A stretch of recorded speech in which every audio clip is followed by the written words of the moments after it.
നമസ്കാരം. സോഡിയാക് മീഡിയയിലേക്ക് എല്ലാ പ്രേക്ഷകർക്കും സ്വാഗതം. ഈ വർഷത്തെ തിരുവോണം നക്ഷത്രക്കാരുടെ വിഷുഫലം എന്താണ് എന്ന് പരിശോധിച്ച് നോക്കാം. മീനശനി മിഥുന വ്യാഴം 1201 ആണ്ട് മേടമാസം 1-ാം തീയതി ഉദയാദി 5 നാഴിക 47 വിനാഴികയ്ക്ക് ചതയ നക്ഷത്രവും കൃഷ്ണപക്ഷ ദ്വാദശി തിഥിയും പന്നിക്കരണവും ശുഭ്രനാമ നിത്യചന്ദ്രാർക്ക യോഗവും കൂടിയ ദിവസം കുംഭക്കൂറിൽ ഇടവലഗ്നത്തിൽ ജലഭൂതോദയത്തിലാണ് ഈ വർഷത്തെ വിഷു സംക്രമം വരുന്നത്.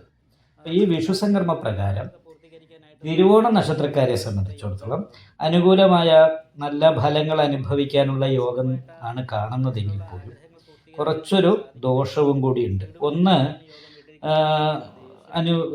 ചെലവ് ജാസ്തി വരിക എന്നുള്ളതാണ്.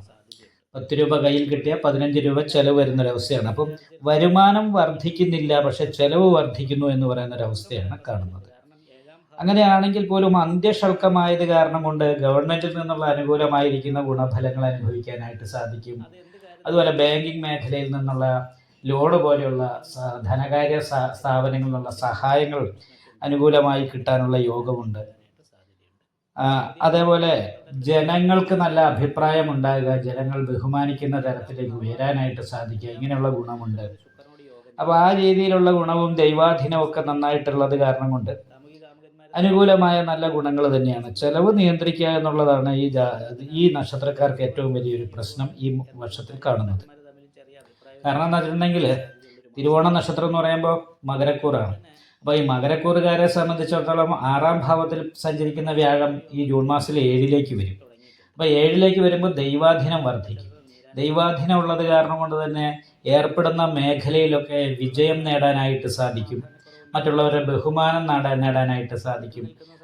മറ്റുള്ളവർ നമ്മളെ ആദരിക്കുന്ന രീതിയിൽ ഉള്ള ജീവിതത്തിനും അഭിവൃദ്ധിക്കും സമൃദ്ധിക്കും യോഗമുള്ള ഒരു വിഷുവാണ് ഇപ്രാവശ്യം വരുന്നത്. പക്ഷെ ചെലവ് നിയന്ത്രിക്കണം. ചെലവ് നല്ല രീതിയിൽ വർദ്ധിക്കാനായിട്ട് സാധ്യതയുണ്ട്.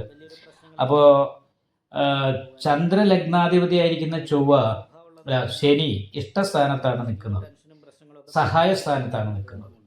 മീനൻ രാശിയിലായത് കാരണം ജലജലധന ഭക്തം എന്ന് പറഞ്ഞ യോഗം ഉള്ളത് കൊണ്ട് കടൽ കടന്നു പോകാൻ, വിദേശത്ത് പോകാനൊക്കെ യോഗമുള്ള സമയമാണ്. അതിന് പരിശ്രമിക്കുന്നവർക്ക് അനുകൂലാവസ്ഥ ഉണ്ടാകും. പുതിയ സംരംഭങ്ങളിൽ ഏർപ്പെടാനായിട്ട് യോഗമുള്ള സമയമാണ്.